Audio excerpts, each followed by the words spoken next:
Hello and welcome to the B Button, the industry's most contextually sensitive podcast. I'm your host Baron Marf, and joining me this week, as always, is my compadre in this compodium of chaos, the one and only Angry Link. How you doing, buddy? Yeah, not too bad. Cool. What have you been up to this week? What have you been doing?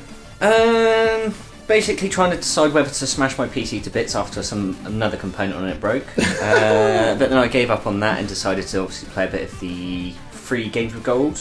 Cool. Obviously you've got Black Flag, so obviously give that a quick blast through. I'm not bitter that I bought that a couple of weeks ago at all. Yeah, thanks a bunch. Anyway, we covered it on our podcast last week, so if you don't know, go listen. But yeah. But other than that, all good? Well, same old Assassin's Creed. I thought is the best Assassin's Creed I've played, purely just because of the sailing parts. Yeah. But it's the same old control scheme frustrations. I mean, who in their right mind decides that let's put like the free run button with the same button as run? So it's just like, I need to get away. Oh, there's something I can climb up. No, I can't. I'm just going to run up this little doorway and then hit a lintel. Yeah. Oh, just the amount of times that I've failed missions because of just a frustrating control scheme. Man, they got to work on that because it's just not right. Like you say, the amount of times you go, oh look, there's a bit I want to climb, and then you just hang off of a windowsill or something. You're like, I don't want to be doing this. But anyway, okay. And coming back for round 2 of our podcast is Rotundra. How you doing, buddy? Yeah, not too bad, thank you. Just been playing games this week. Lots of games from Lots right here. of games, yes. What have you been on? Well, I've had a little go on Rust, which is in early access still. What's that? That is another survival. Is it permadeath? Don't know. Couldn't tell you. Didn't Haven't died yet. Didn't die in it. Path of Exile, which has been out for ages. That's a sort of dungeon crawler type affair. Any good? Yeah, I mean, I played it probably roughly about 2 years ago, and they've just had a big update, and I couldn't notice any difference. So good work, guys. There was a 2 gig download that didn't really have any effect. Just maybe on my area I was in, I don't know, but anyway, so other than that, just been playing, just had a little go on Skullgirls, which is a little beat 'em up. I saw Skullgirls. I've seen that before, and it was one of those games that I just got hammered so much by the marketing that when it came out, I just thought, do you know what? I've seen everything I need to on this game. Yeah. I don't need to play it. Yeah, and my time of 0.7 of an hour on there just confirms that. Oh, you were looking through your Steam list of what you played. Man, you have been macking through a lot of games. Yeah, so mainly I played a nearly couple of hours on Legend of Korra, which is Nickelodeon. Oh, that's the Airbender spin-off, isn't it? That's correct, yes. Yeah, that's the one. Had a bit of fun on that. That's quite good. I'm going to go back to it. It kind of reminded me a bit like that Ninja Gaiden. Yeah.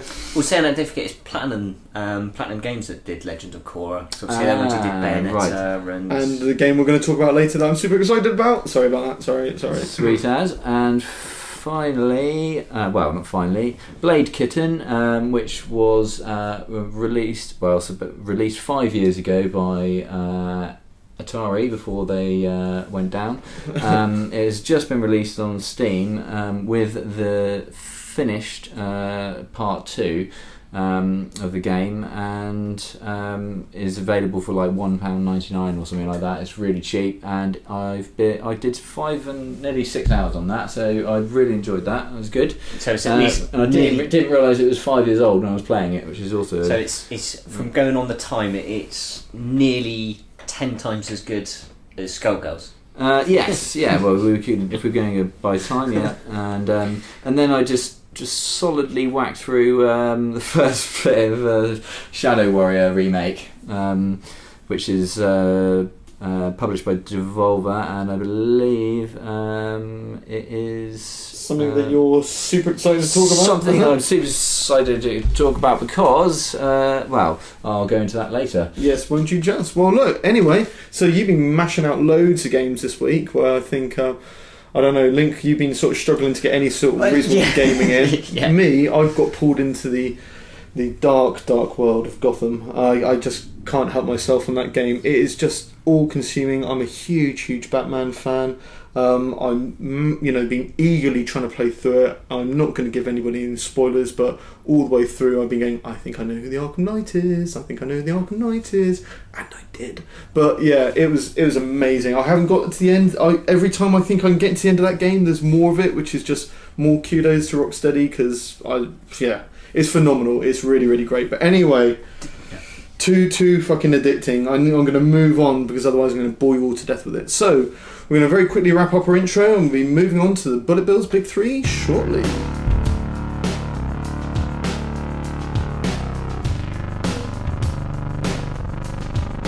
Hello and welcome back to the B button, and you find us hopping, ducking and air stomping our way through the Bullet Bill's Big 3. And kicking off our first bullet hole of the week is Link. What you got for us, buddy? Well, been noticing over the last couple of weeks there's been a few more rumours and a bit more chatter about Nintendo's new console, the NX.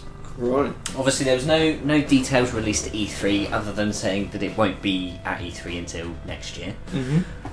But obviously the rumblings that I'm hearing and reading about is obviously the story that came out last week was there's already a manufacturing timeline in place via Foxconn.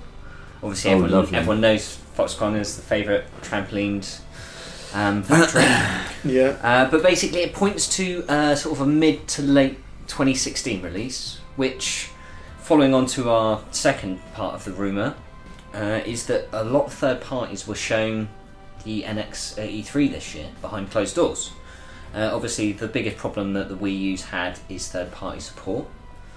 Well, that's the biggest problem, but the biggest problem is the fact that they haven't sold enough. But yeah, or the fact that they didn't develop anything further from a Wii.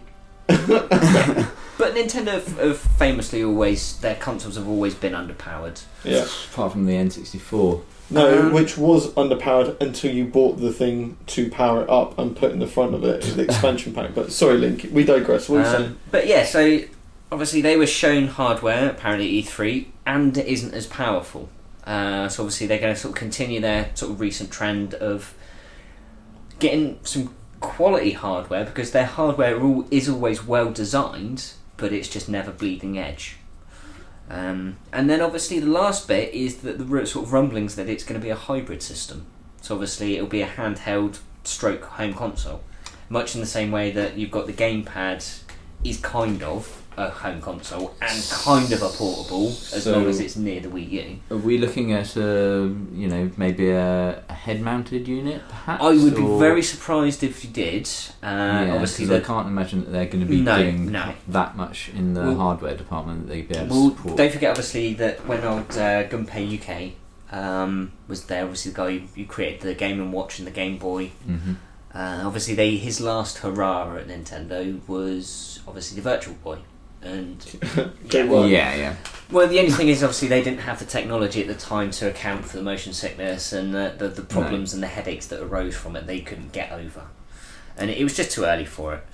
But obviously, that was the last sort of really forward-thinking Nintendo bit of hardware. I disagree with that slightly in the fact that we had the Wii DS, the Wii, and the Wii Mote. Which, don't forget that was... Which triggered a motion sort of... Oh, yeah, and a massive amount of shovelware. But then, like Nintendo have always done, they've taken existing technologies and done something creative with them. Because obviously, the company that created the remote, or the basis for the Wii remote, obviously they'd done that sort of 3 or 4 years prior. The technology surrounding it were sort of a decade old, but they're very good at taking, like Apple do, is taking everyday sort of standard stuff, adding a spin to it, and it suddenly makes sense on it. Yeah. But I mean, let's be honest, you're never going to get cutting edge technology in the console market solely based on the fact that it's a price point. Well, no, it's a price point. You can't have the most up to date.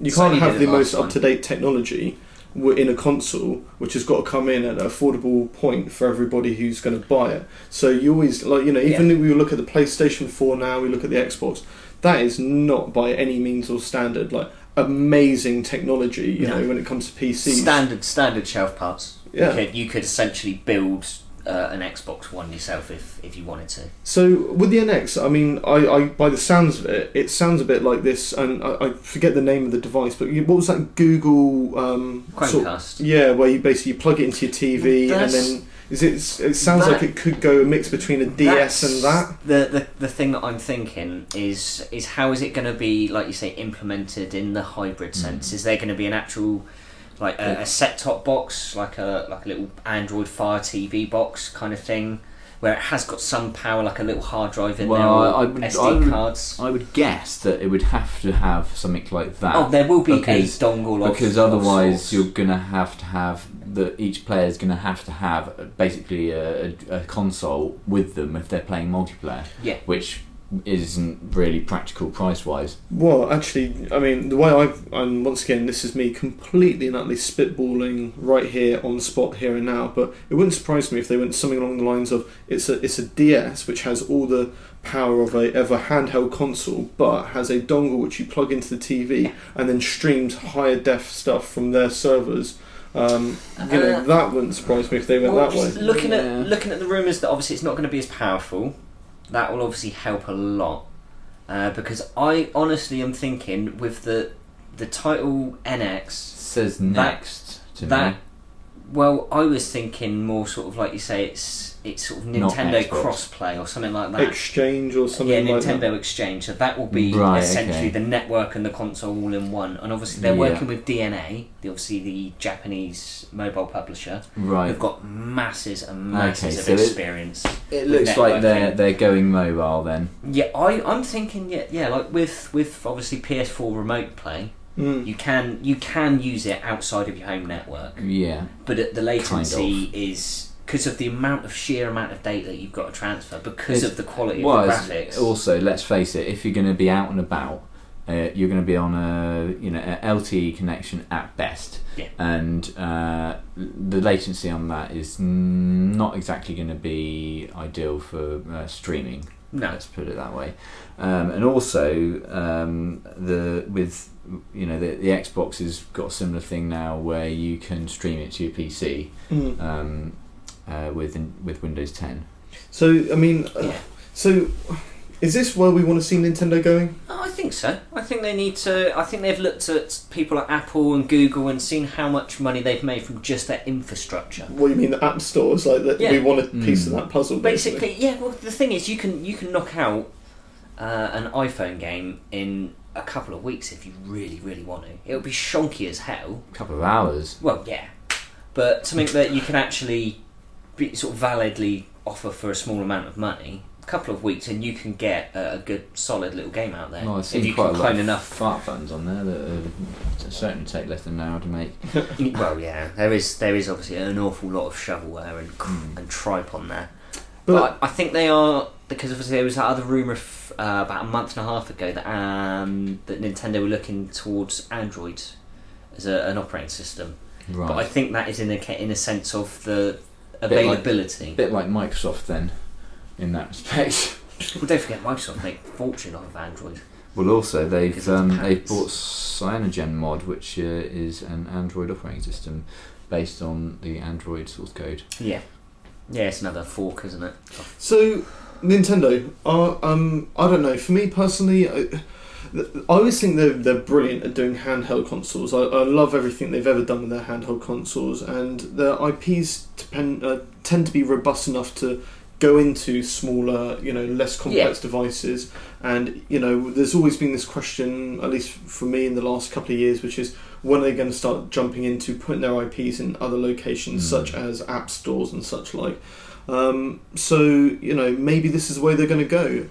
They're known for reinventing the wheel with this sort of stuff, aren't they? But why do the question that arises to me is, why do they need a new console to do this? Can they not do it with the existing technology we've already got? They're talking of creating like an iOS, Android sort of scenario where it's a one code in, there's not separate languages for different systems. I understand that. And it's also unification. It makes it easier to develop for, if it is Android based, then you've literally got a catalogue of 200,000-300,000 games. But you can't tell bring me over. that Android won't run on the Wii U. No, it's more just the fact that you got to remember. Yeah. This is Nintendo. This is an example of Nintendo shooting themselves in the foot. If this is the case, and there's a lot of speculation here, but whenever they build their consoles, they don't leave any room or breadth for development in that console whatsoever. No. You can see there's even infrastructure in their current console, the Wii U, which is like, was it Wii TV or whatever it is, which they've never ever got anywhere, and I think they've recently announced they're not going to do anything. It's not coming to Europe. I think it's still running in Japan.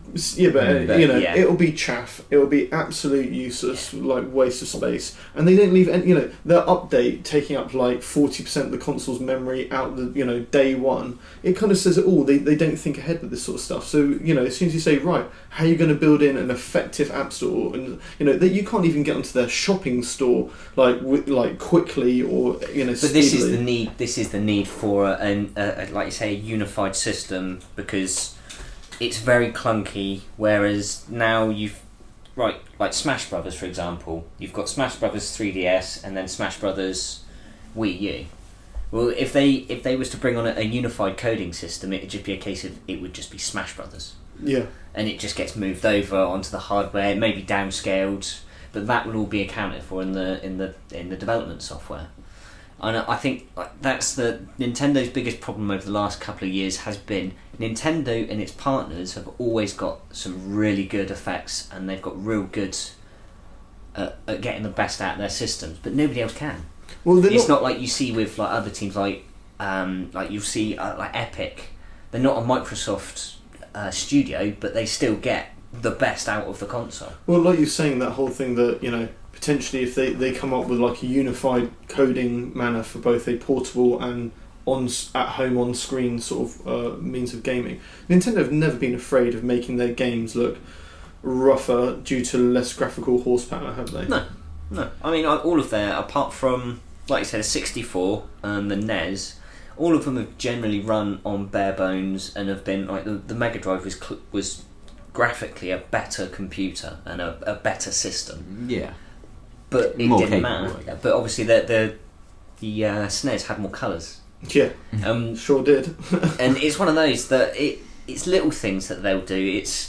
They'll look at it not at, say, the way everybody else will and see it's the way everybody else does, and they'll sort of tilt their head and think, no, we'll do it this way.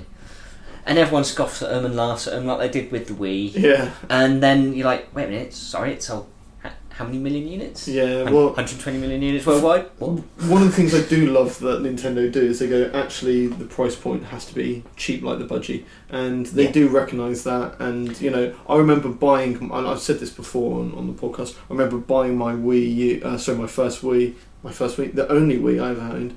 And it was like $199.99, so £200. And brand new console. Brand new console with a game in included. And... the console was never, I don't know, maybe towards the end of its life cycle, maybe when they made that slim red version, but it was never £200 again. The price went up because of the demand on it. I was laughing. I was like, I got this day one. Mine arrived 5 days after yours, I believe. Yeah. I was tempted. No one could get one. I was tempted just to quickly play the crap out of it for a couple of days, and then just crack it straight up on eBay. That wasn't possible, unfortunately. So very tempted because come around Christmas, play the crap out of it. We had to keep playing it. Yeah, we got that. Damn that Wii bowling! I mean, that absorbed our life for a year, didn't it? Yeah, but again, absolutely. Another thing that nobody looks at is Nintendo were the only console manufacturers that ever make money on their consoles.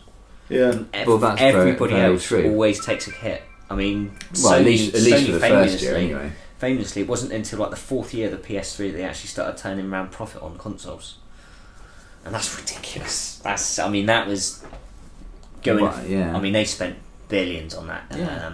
The cell architecture. Yeah. I think that was a hell of a fucking waste of money. Well, I don't know. I heard a lot of missiles were launched using it. So I was going to say the Air Force. I think they bought 1,000 to obviously club together to make a mini supercomputer. Yeah, because it could handle, it could shift data. Absolutely, and it was designed to be parallel as well. Yeah. So That's it. No one can write anything for it, though. No. Amazing stuff. So look, wrapping this one up a little bit. So lots of rumours, lots of speculation.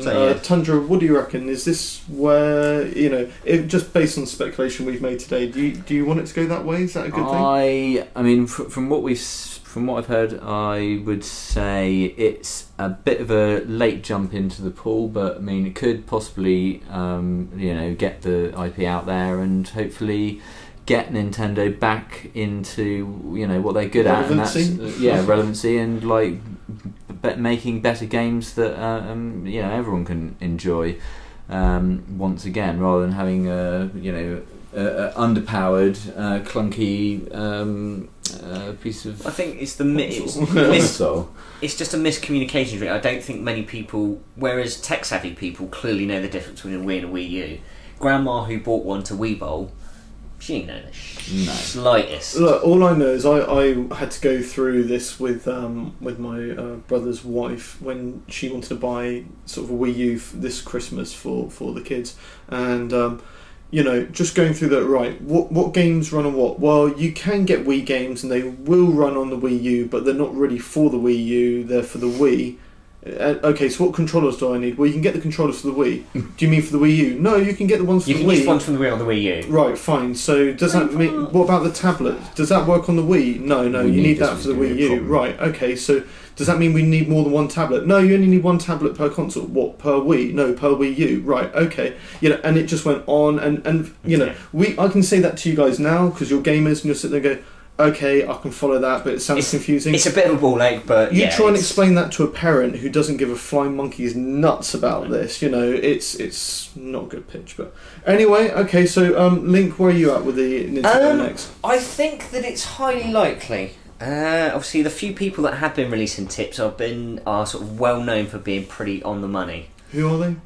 It's a guy called Liam Robertson, I believe it was, and obviously he works over at a website, I think it's called Ultra 64, and obviously they've been known for years for being pretty good with their... I trust that they've been around for years with a name like that. Oh yeah, well that's the original code name for the 64. So yeah, looking at like his past record, he's been pretty good with his, and he's very sort of selective as to when he releases information. He won't release information he doesn't himself believe, right, and have some sort of modicum of proof or evidence for.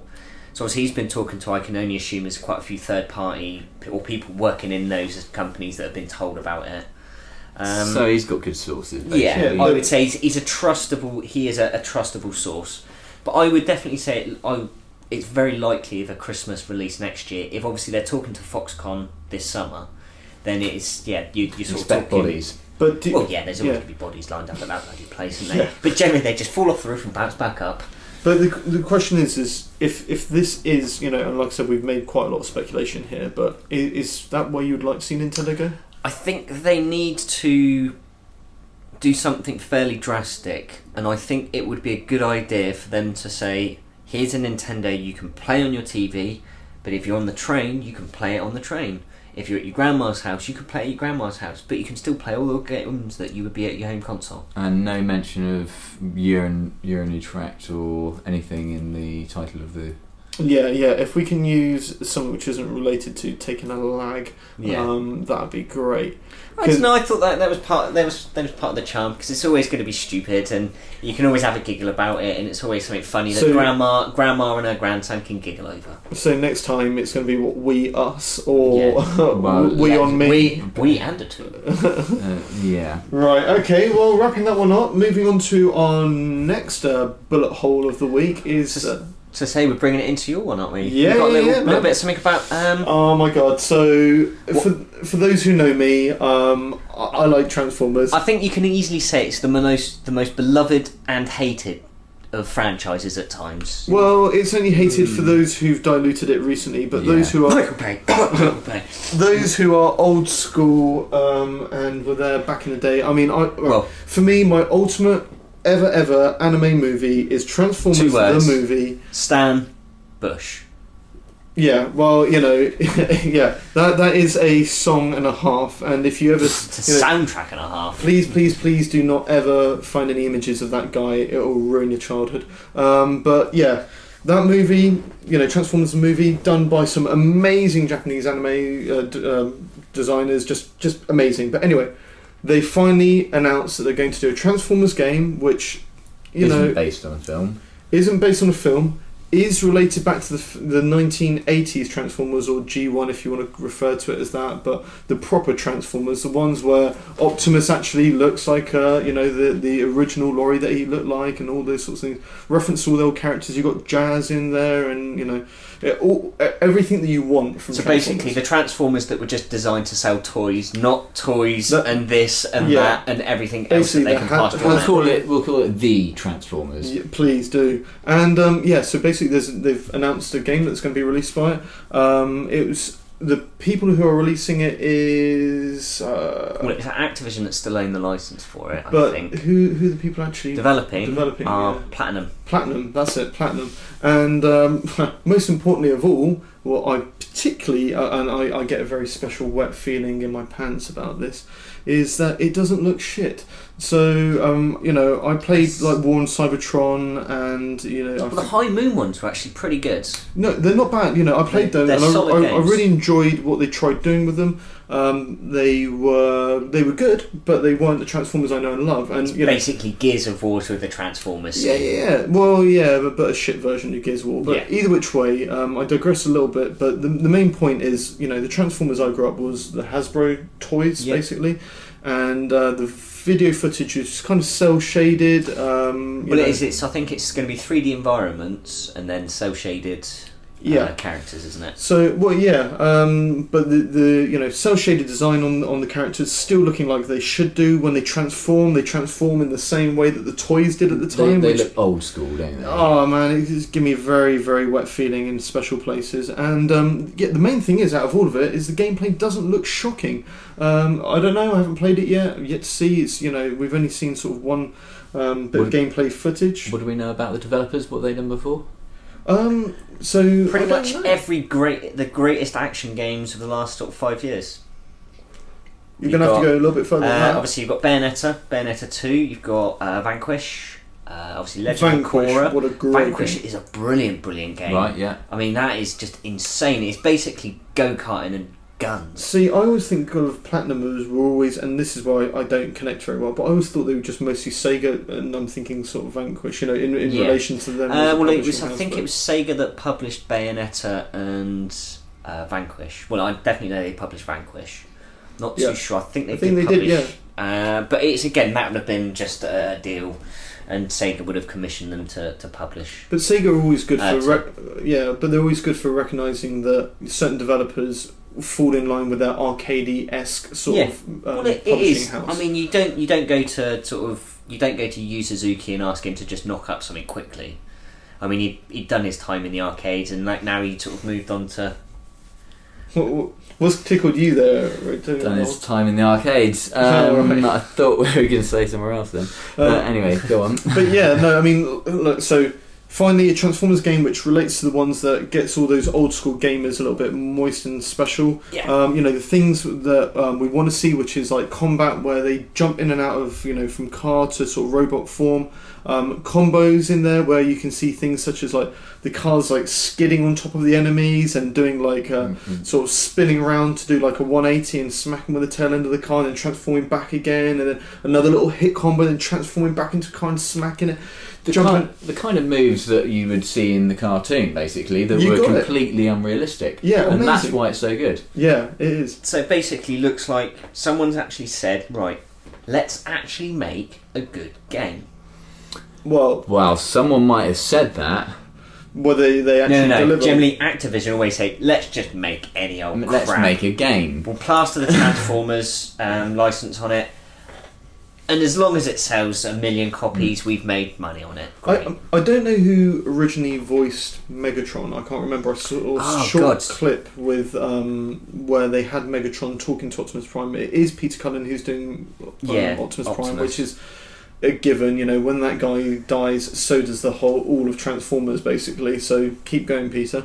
But yeah, even the voice of Megatron sounded, even if it wasn't quite the right voice, it was definitely as near as it should be. Yeah. And it's not the Galvatron look, it's original Megatron. Yeah. Just spooky. I mean, that's the one thing that really annoyed me about the original movie, obviously the Michael Bay first one, because they did intend to get the original voice actor for Megatron in. And then obviously they replaced him with Hugo Weaving, which he was really upset about. I think it was the old Switch and Bay. They were like, right, if we announce that we're going to have the original guy voicing it, we won't get the backlash now. Yeah. We'll wait until the very last moment, so people are already invested in it and they're committed, and they can't do shit all about it. Yeah, there's a certain thing about Megatron's voice from the original cartoons where he's got almost that kind of smokers, kind of like husky. There's a malevolence to it. You always feel that there's an agenda, and there's, like you say, that it's snidey and it's a bit whiny. Yeah, and they get this great thing where it has this really, the very root of the voice has this real sort of electronic computer-esque kind of sound. I agree. Where obviously Optimus has always got that really sort of like soldier-esque, lead with your pigeon-chested, front. It almost seems that sound. That Megatron's electronic, and Optimus is analog. I like to say Megatron's digital and electronic, and Optimus is analog and mechanical. Which obviously in America that would be because the mistrust of obviously technology, and they're always big V8 muscle, and you can trust it because it's solid metal and all this kind of rubbish. And I don't know what Hasbro's involvement other than just releasing the IP is in this, but they seem to have tipped their hats to all of the things that you expect to see. There's some real classic characters in there, like the well, it is all of the classic look. Like Bumblebee's got his proper look. Jazz looks like he should. Before even Goldbug's sort of status, I mean, original Bumblebee with the horns on his head and everything. Just amazing. And I mean, Hasbro are normally pretty good because they license them out to sort of higher end. I think it was the War and Cybertron stuff which they started to recognise that their IP was valuable for actual hardcore gamers. Yeah. Oh god, yeah.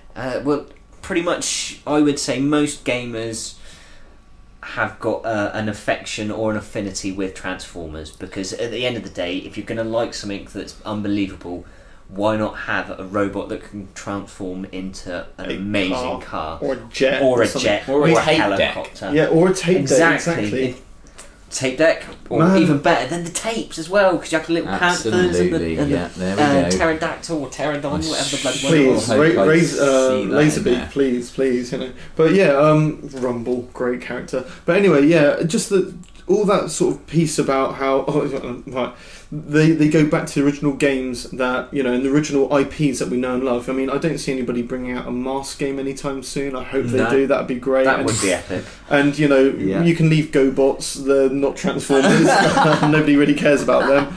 But I'd love to see it. And even the title of the game is Transformers Devastation, and in the video right at the end you see Devastator, and there's a bit of a battle with him. And yes, the sizing isn't quite right, but we'll let that go. It doesn't really matter. It's the original design.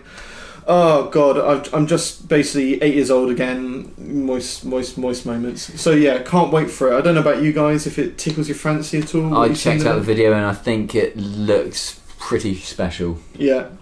I mean, I think you can expect pretty much the same sort of. Well, I'm hoping it's going to stay more Bayonetta side of things in terms of quality than, say, Legend of Korra, which has had some unfavourable reviews. I think, but that's always going to be a fairly basic running scrapping game. I know they've only just shown initial footage. I kind of get the feeling we've built a level environment. We recognise that it's arena based. Beat the enemies in this arena and then move on to the next section. No doubt it will have those typical things where you just it's rinse and repeat. Your sort of standard tropes. Yeah, and I accept that, and I don't mind that. I don't necessarily want it, but I can accept it if they work on getting the other aspects right. As long as it's not unnecessary filler. I mean, the one thing that I hate about RPGs and sandbox games is the unnecessary fetch quests and let's just do the same quest 15 times instead of actually pulling our thumbs out of our ass and writing something interesting. Thinking of something to do, or just sack it than off. like kill 10 sheep, come back and give me the hides. Yeah, well, yeah. I mean, hide. they have to make some sacrifices in there because you can't have every battle being like, I don't know. No, it's never like, going to be an epic space battle every time, but so they can't have every battle being like, I don't know, Optimus versus Soundwave, because immediately you kill off Soundwave and it's done. So they did do certain things in there where they took generic looking characters, 3 of as the foot soldier. Yeah, Decepticon number 1. Yeah. What would be the Decepticons version of Star Trek's guy in a red suit, the guy in the red uniform? Yeah. Exactly. So they do will out some sort of basic versions of the enemies that you've got to dick repeatedly, and that's fine. That's okay. I'm cool with that. Yeah. But like I said, what I've seen so far, they've been pretty damn respectful of the IP, and I hope it's very, very successful. So thumbs up to a good showing, then. Hopefully we'll get something out of this. Me, I'm going to give it 2 thumbs up right now, like the Fonz, like, hey, I'm all about it. I always like the one Fingers in crossed. Scrubs, was it? Who has 2 thumbs and doesn't give a crap. Bob Kelso. Yeah, brilliant. I love that programme. So, moving on to our third bullet point of the week, which is over to yourself, Tundra. I know you've got some sort of shadowy news for us. Yes, that's true. As I said, this week I've been playing a bit of Shadow Warrior, the reboot, and it's a great sort of first-person shooter slash. Oh, slash! Nice play on words. Slash. Basically. Slash. Yeah. Basically, it's a great bit of fun. I didn't play the 3D Realms original because at the time I had an Amiga rather than a PC, so I only got to see bits of Commander Keen and the original Duke Nukem side scroller. Yeah. But I mean, so they've rebooted it, yeah. So yeah, it's rebooted by I think it was like a fan made reboot by a team of indie guys. And then what they've built up a bit of momentum on this now, and well, basically that they've after completing the first one, Devolver obviously. Having the IP for Shadow Warrior due to their 3D Realms link from way back when, they've basically had this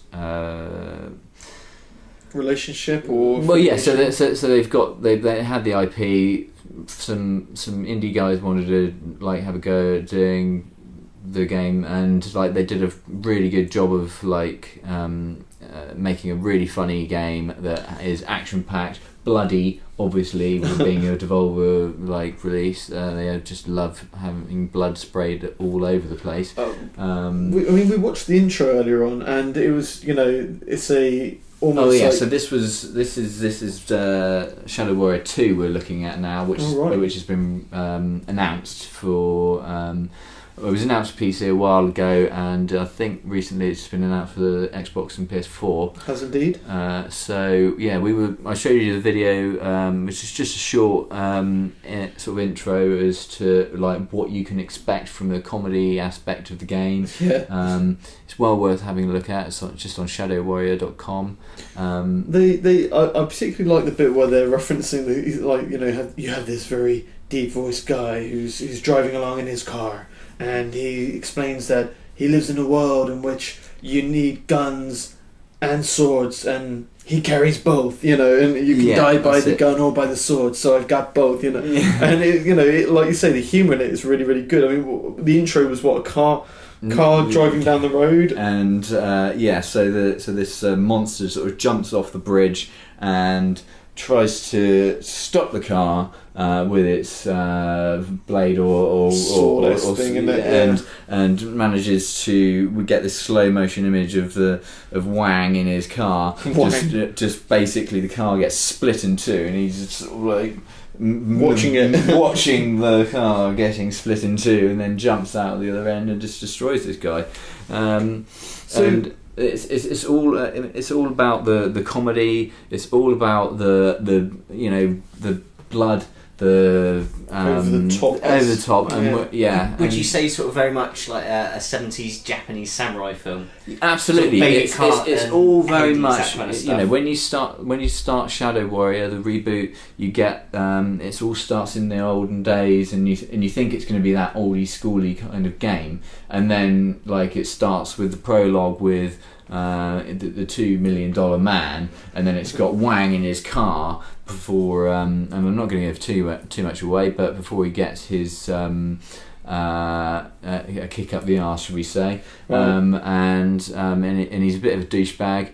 He continues to be a douchebag throughout the entire game, but he has this spirit guide, I'll say, who the banter between them is just amazing, and if you've not checked it out, it's well worth playing, I've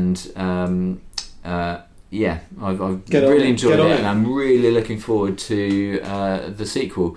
In the sequel, I noticed they right at the end, he of the intro that we watched, he like busts into this like old temple, not temple, but like this place where this old teacher or sensei is sat in front of a bonsai tree, being very sort of serene, and he sort of busts through the door with his sword and gun in hand, ready to, in effect, fuck this guy up, who then injects himself with something, mutates into a monster, turns around, and out comes two of Wang's mates now. So there's more players in there. 4 players, something. It's 4-player co-op, which is just what I mean. I'm all about co-op. You know me. Yeah.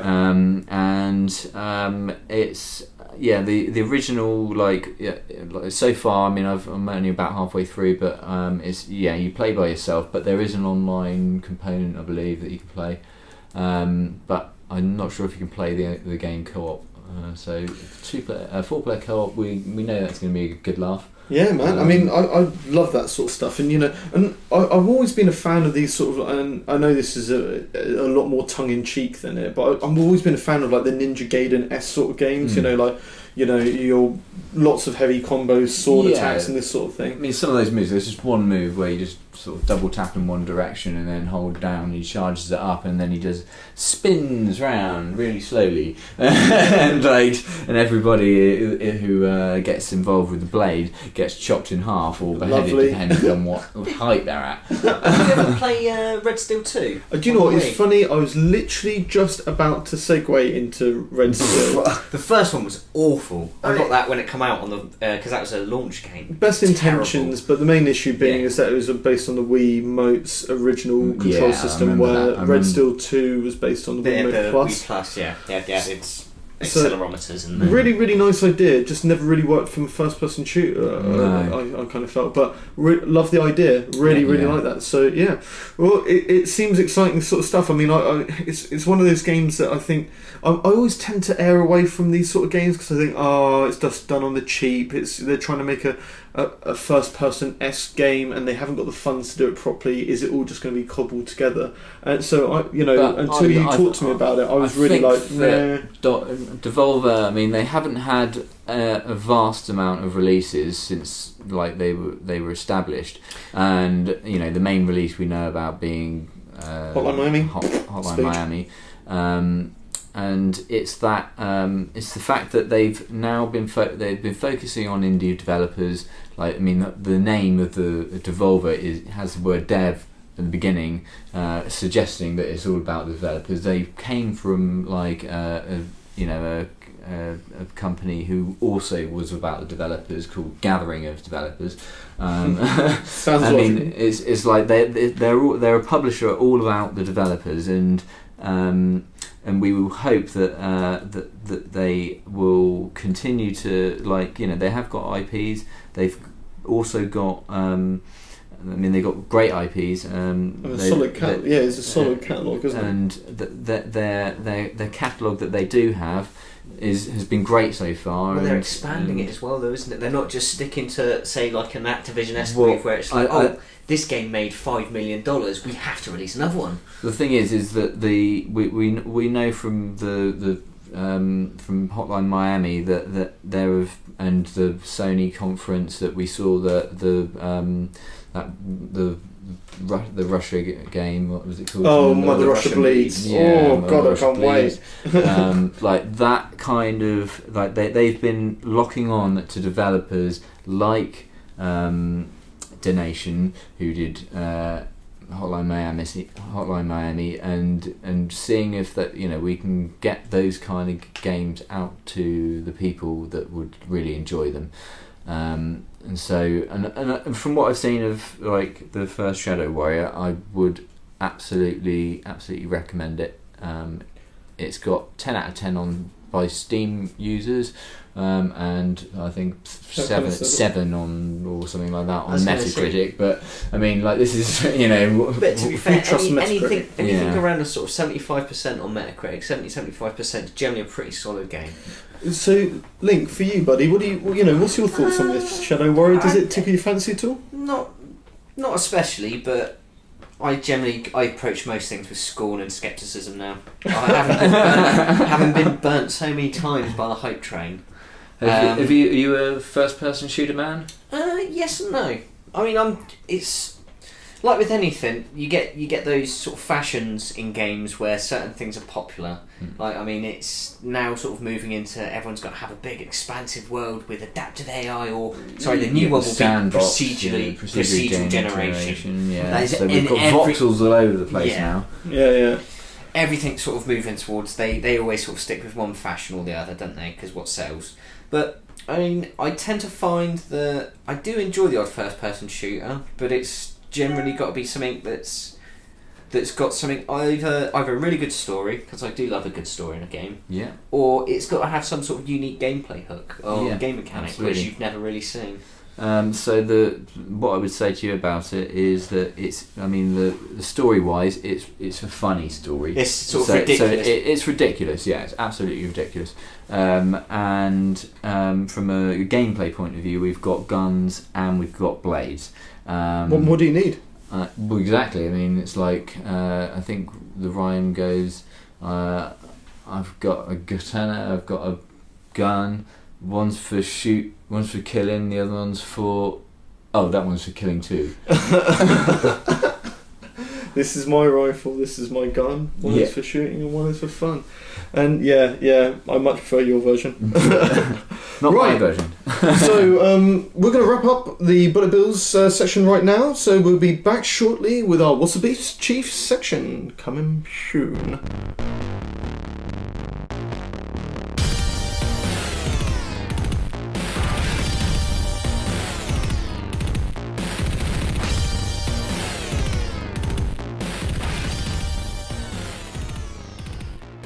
Hello and welcome back to the B button, and we're moving swiftly on to our What's the Beef Chief, the section where we get to rant and rave about all the things which really piss us off.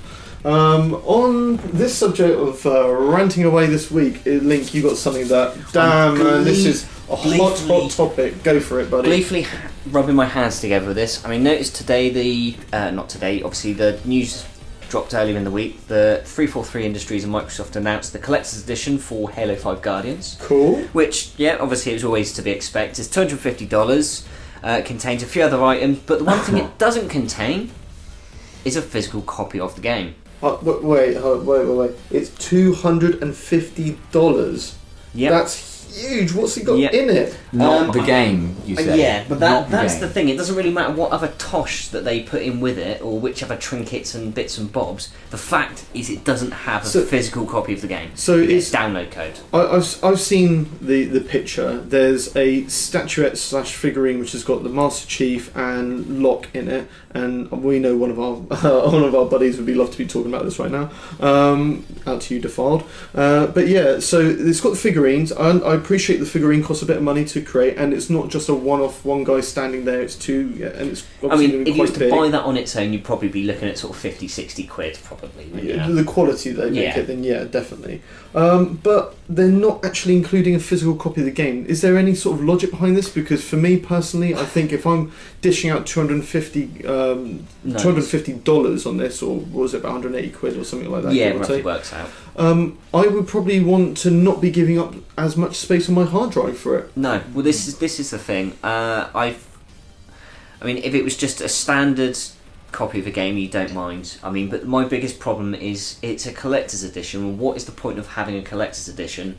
It becomes valuable later on, and if needs be, you could always sell it on for an increased rate. Sure, and this is also true. How can you sell a collector's edition of a game? You sell the collector's edition without the game. It's just the collector's edition. Someone might already have the game. I don't know, but does it? But I don't see the logic behind it. I don't. Well, why does it make any? Are they just trying to rinse more money out of the people that have? It does come with a copy of a game. You will get. I understand that, but like if people are going to want to actually have it as a real collector's edition that has the game, physical game in it, they're going to have to buy a separate copy of the game as well. Yeah. To fill in the hole that they've and left. The thing is like this isn't the first one which has done this. So now we see Call of Duty Black Ops 2 or 3, Black Ops 3, and they've just announced their Juggernaut edition. This is available only at Game, so you can thank the people at Game for accepting these sort of pre-orders. And it comes with a mini fridge. So somewhere where you can keep your controller cool in between gaming sessions. Amazingly, they've also very considerately put in a steel case edition. Like we all like those really fancy steel hard cases of the game case. They did leave out one thing in it: the hard copy of the game. Another download case. Why give me a case for the fucking game? And I'm going to swear my bollocks off on this. Why give me a case for the fucking disc and no disc?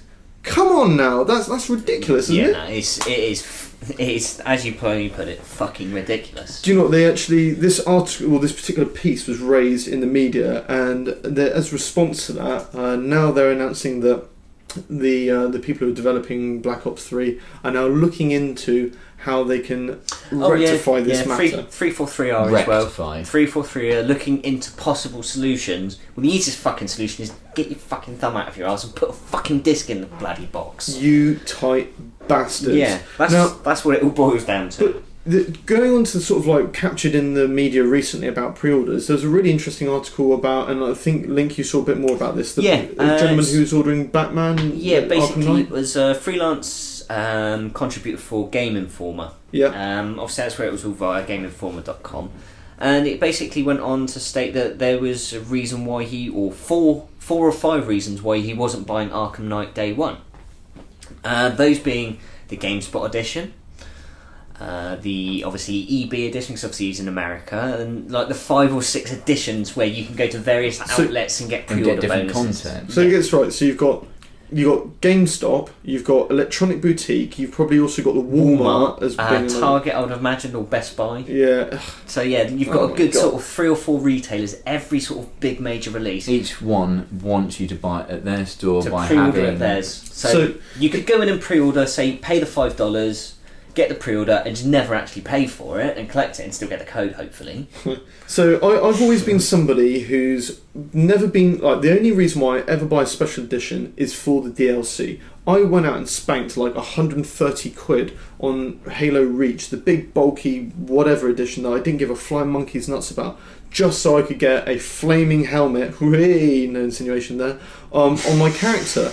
Which is all very well and good, and I'm willing to spank that money because I'm an idiot, and apparently I've got too much money, so that's what I'm doing with it these days. But it's so that's fine, as long as I could get the DLC that I wanted, as long as there was a way for me to get everything that I wanted from a downloadable content. Yeah. But now I went to go buy Batman Arkham Knight, and yes, I could get the Harley Quinn DLC Revenge. because they just chucked that in everywhere. But what I couldn't do was get the Red Hood DLC. No. What I could do is get the Season Pass, but they failed to tell me what was inside the Season Pass, which is it's not, I haven't seen anything about the Red Hood yet.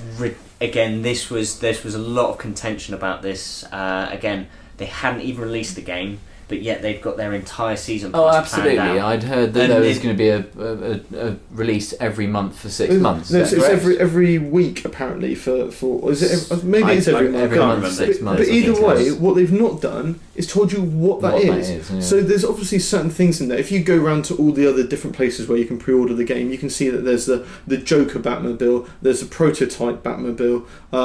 There's the obviously the DLCs which are out there like the Harley Quinn and the Red Hood. So potentially they're not going to just say, oh, you don't get that at all. You're going to get it eventually. But what you don't know is that in the season pass that you just spent $32.99 That will on? be, yeah. Some of those things will be end up being season pass. No DLC. doubt they will be, but why don't I know that? That's ridiculous. Yeah. Because I think it's obviously I think it would devalue the season pass somewhat, knowing that you could have this is stuff that they were giving away to people for just pre-ordering. So there are examples of pre-orders that, in my opinion, when they do these big built-in figurine sort of things, which are pretty good. I have got some Batman and Gears of War figurines that are sat behind us right now, which all come through pre-orders, and equally there is one which is coming up this year, which I'm super excited about. It's Fallout 4. I managed to get in there very quickly and get my Pip-Boy. Apparently, though, sorry to interrupt, Game has still got loads available. No, so what happened, the only reason why I got hold of this is because I went down to Game and I was in Game at the time, and basically in America they announced that the Pip-Boy was going to be available. The pre-order sold out, and Bethesda basically said no more for America, that's it. So if you didn't get it, tough titties.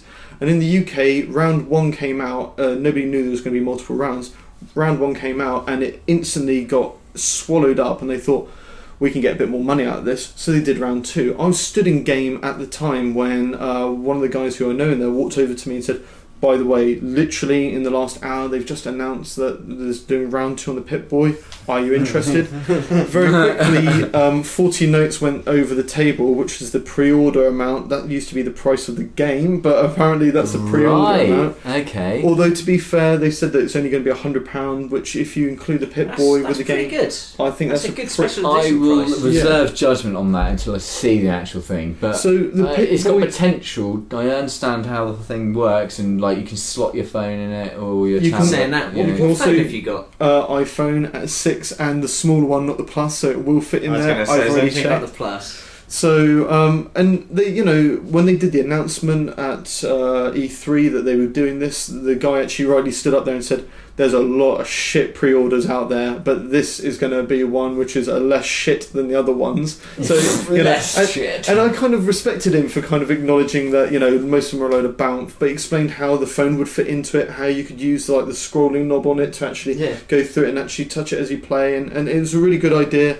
And they said, don't worry, if you can't get hold of a Pip-Boy, then you can still use your phone Just as app. a phone as a... It's absolutely fine. Or 3D print your own one if you want to go spend a lot of money on a 3D printer or got too much time to build your own. Or you could just send an order off for if you've got the schematics, you can send an order off to Amazon or something. Sounds like a lot of a ball ache when you could just spend £100. But anyway, we digress a little bit. Moving well off the subject. But so there are certain pre-orders which seem to do it well and seem to be a bit more considerate to the type of game and what the pre-order is. I noticed also that Just Cause 3 recently announced their pre-order. Yeah, they got grappling hook. Yeah, not sadly a non-functional one. No. Oh, is it not? Is it just a...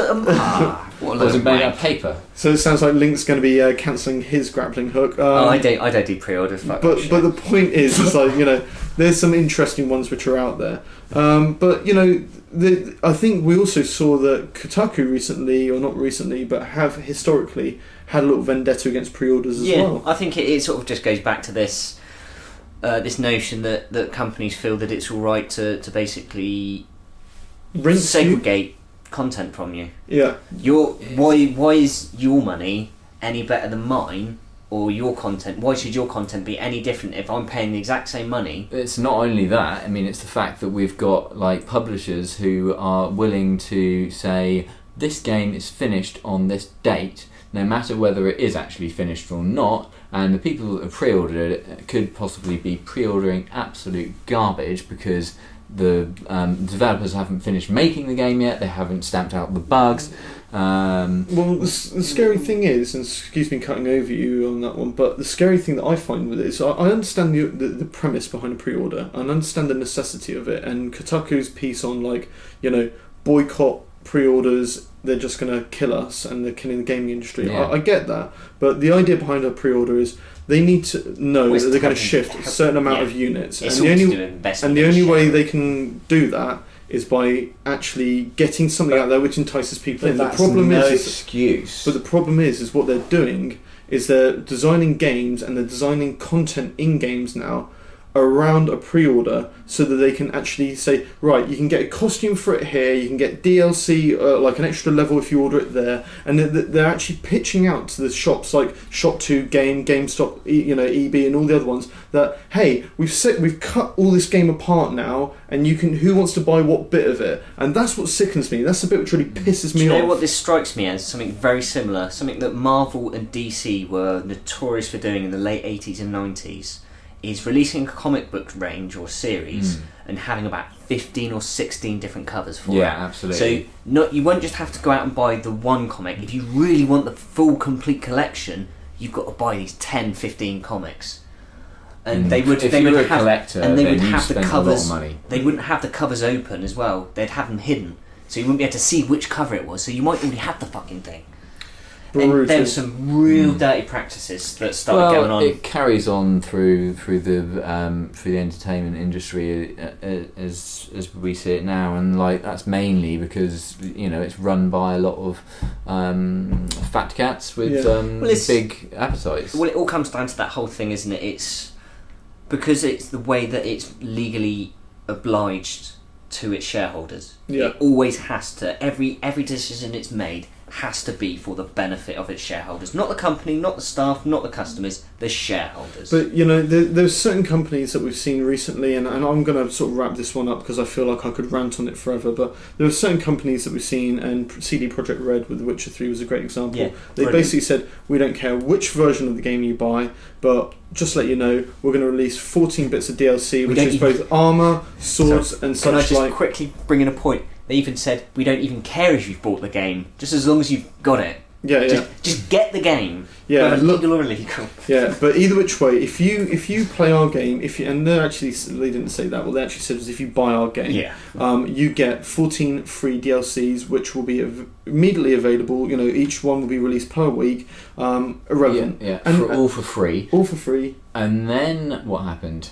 I don't know. Why did that develop further? Well, I think what happened after that is we then had the downloadable content that you do pay for. So no, they always said that they were going to have cosmetic items and all that. But I don't have any problem with that. No. I'm glad that, obviously, saying you can have this downloadable content, each week free if you've already bought the game. That was great. I read that and I thought that's really good.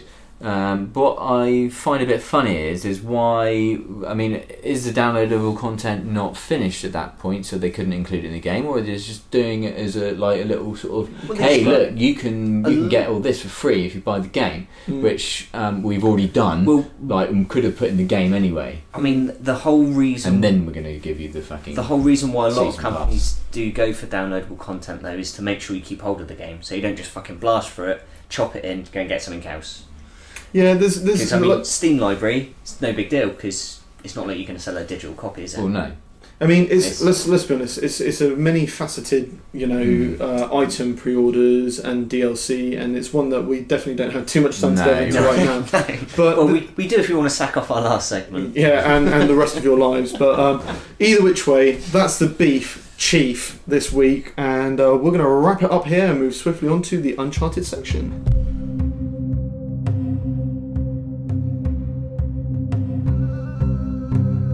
Hello and welcome back to the B Button Podcast, where we're about to enter into our uncharted territory, where we get lost in the oasis of all sorts of gaming paraphernalia. Link, what have you got for us this week, buddy? Well, we've actually got some actual game stuff, not just a random little hit. Interesting. So obviously we've got a new release, something that was announced earlier this week. It's come to Kickstarter.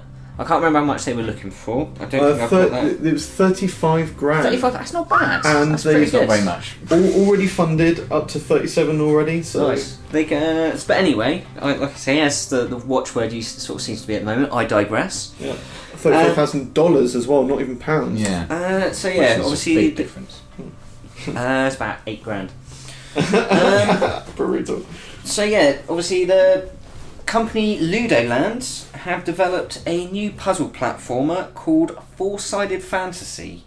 And they're obviously touting this as a 4D puzzle platformer in the sense that you can basically faff about with the environment and you can manipulate how you traverse the environment. Yeah. It's the second I saw this, instantly reminded me of Braid.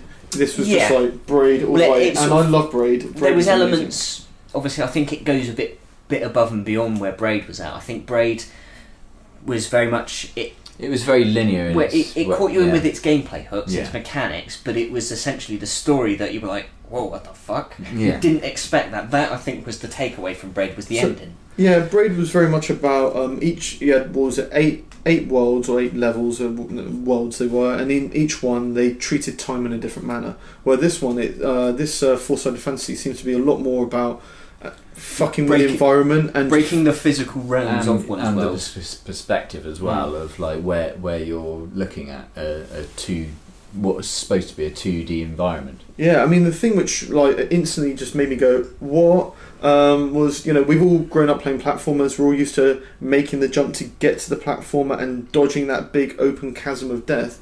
And the first thing we see him do is basically see the platform above him on the far right of the screen that he wants to get to, jumps off the platform, falling underneath the platform that he wants to land on into a big open chasm, goes straight off the bottom of the screen, straight back onto the top of the screen to land on the platform to where he needed to be. Bam. Oh, just blew my head.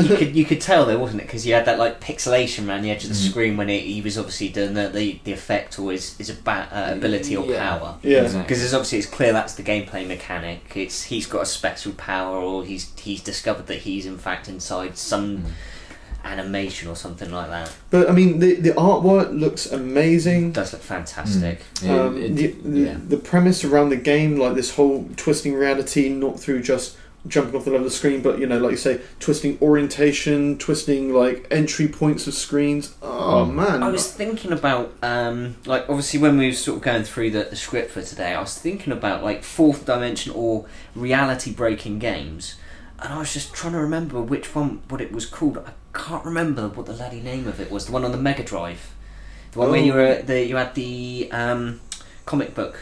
It was comics. That's it, yeah. Comics, yeah. And I love that how, like you say, you had the hand come in and it would draw it away and you were travelling along a comic strip. I really like that. And then also, I remembered as well, they did it really well in Paper Mario.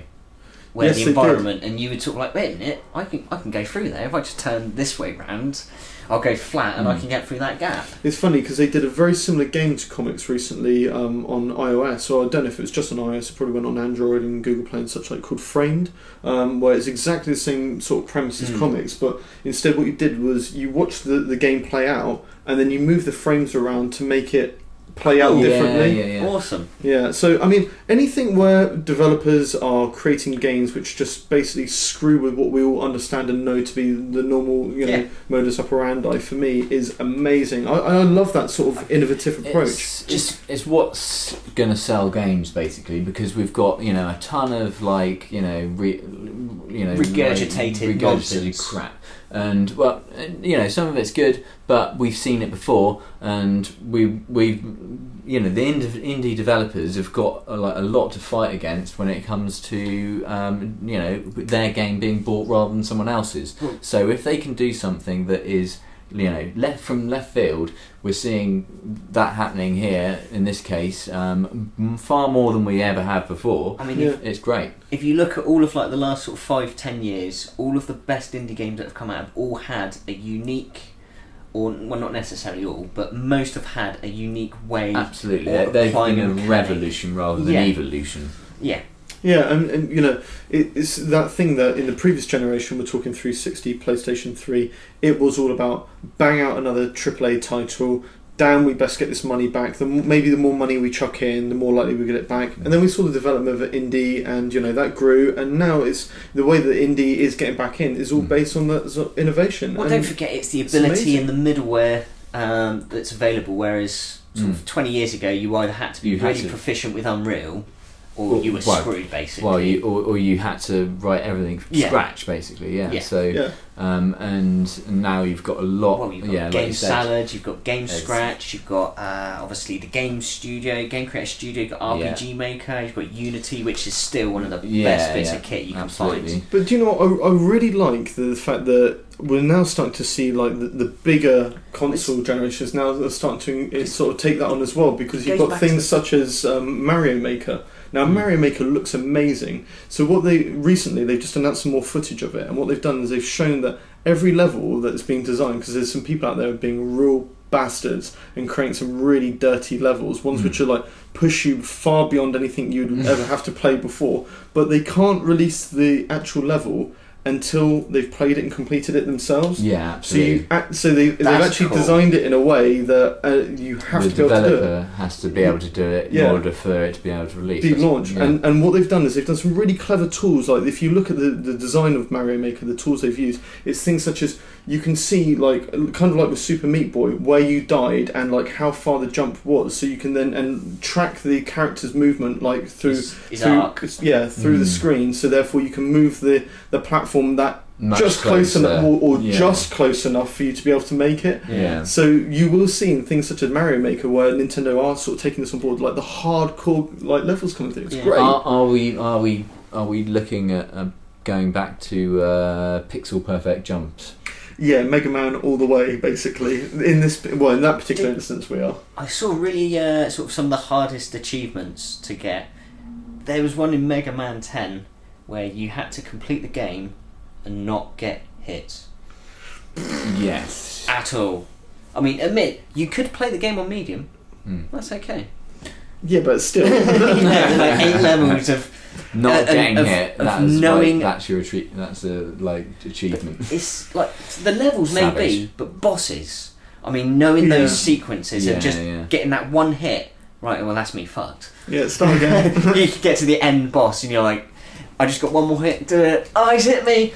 Like I said, I do fear that we're possibly getting a bit off topic, but I do still remember a friend of ours, Tundra, a guy called Cheddar, playing Mario Golf on the cube with me, and basically we did the birdie challenge, and it was one where he had to basically just go through the whole 18 holes doing perfect birdies every time. I watched him get to like hole 17 and miss his putt and basically do a full body spasm on, and I generally believe that there was a small cellular breakdown which happened in his head at that point. It reduced his life by about 2 weeks. I generally believe it. But I mean, I'm all for it. You know, let the hardcore gamers do what they want to do. You know, let the indie titles like come up with the innovative stuff which allows us to sort of explore new types of gaming. You know, and then still have your AAA's. It's fine. Look at your games like Little Big Planet.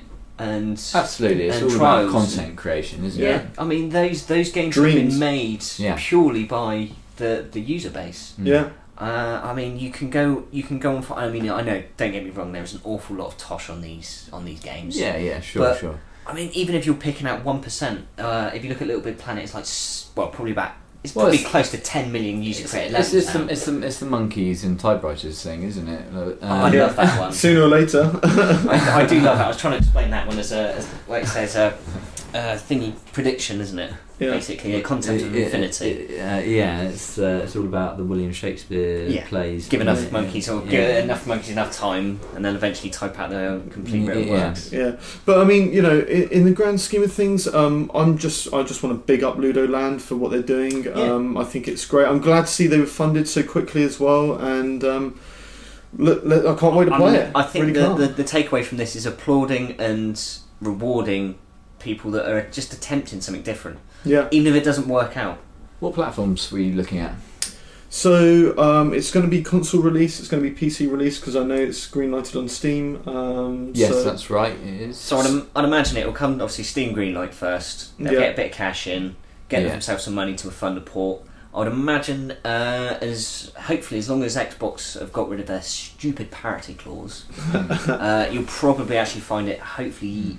I would imagine it will come to PS4 first. Yeah. Depending on the size of Ludo Land, if they've got a half decent size of team. I don't know whether the Kickstarter does it include like if you pledge and stretch goals and stuff. If you pledge on the Kickstarter, can you get the console version, or is that only PC version? I didn't see what the goals were. It's definitely something to have a look at. But all I can say out of all of it is like, go Ludoland, go. Yeah. Keep the faith. And go on the go Kickstarter. Bedroom coders. Kickstart that thing anyway, because I know it's like these developers that are really sort of like pushing the boundaries and really need the extra funding to get their dreams like made real. There's this thing, and it's I know there's been a lot of shit and a lot of like flinging of shit about Kickstarter. And I get there's been those bum deals which have gone out there, but it shouldn't take away from what the overall objective is. And I've got a great belief, and it's the same with pre-orders and the other things we discussed today, which is vote with your wallet, folks. Don't be afraid to throw some cash at these people if they're doing something innovative. It's going to encourage them to do more. I think Kickstarter's biggest problem is most things' biggest problem is people. No, hear me out. Like, you're right. A person is smart, but people are stupid. That kind of thing. But people think that you're going to buy a preview of a product. You're not. You are investing. You're not even investing. You are giving someone some money to make his idea. It's an idea. That's what you're doing. He might be nice enough to put pledge goals down, and if you spend X amount, if completed, I will then give you this. But that is purely on the person that's creating it. But people go into it with this expectation that I'm giving you this $50, I want a game out of this. Yeah, well, maybe rather than comes to mind. Well, rather than maybe spending £180 on a plastic fridge and no hard copy of your game, maybe you could Kickstarter's a better idea. spend 45 or 50 quid to get a hard copy of the game or the digital download, and go buy a cheap plastic fridge from Argos for $12.99. Even better, right, with a marker, write what it says on the Juggernaut edition on there, and then give the rest of the money to Kickstarter projects like. I was just about to say that. Even better, just don't bother giving Activision your money. Pirate the fucking game. Whoa! And then give these people that deserve this money. Yeah, I'd like to go on the record to say we do not in any way applaud piracy of games. They don't. But I do with Activision stuff because they're evil cunts. And that is the notes that of Link, and definitely not of ESG or this podcast. But anyway, you got to put the money in, otherwise you don't get the stuff out. Just don't put too much in. So wrapping up on our Uncharted territory for today, I'm going to thank you, Link, for joining us, and apart from the piracy measures and your piracy content. It's always appreciated to watch you stuff the end of our podcast. And no wonder your PC's falling apart. Yeah, and over to you, Tundra. Thank you very much for joining us today. It's always a pleasure. And yes, thank you for having me again. Well, I hope to have you a lot more. Well, good. Right, so wrapping up, thanks for listening, folks, and we hope to see you next week for the B Button podcast. We are out.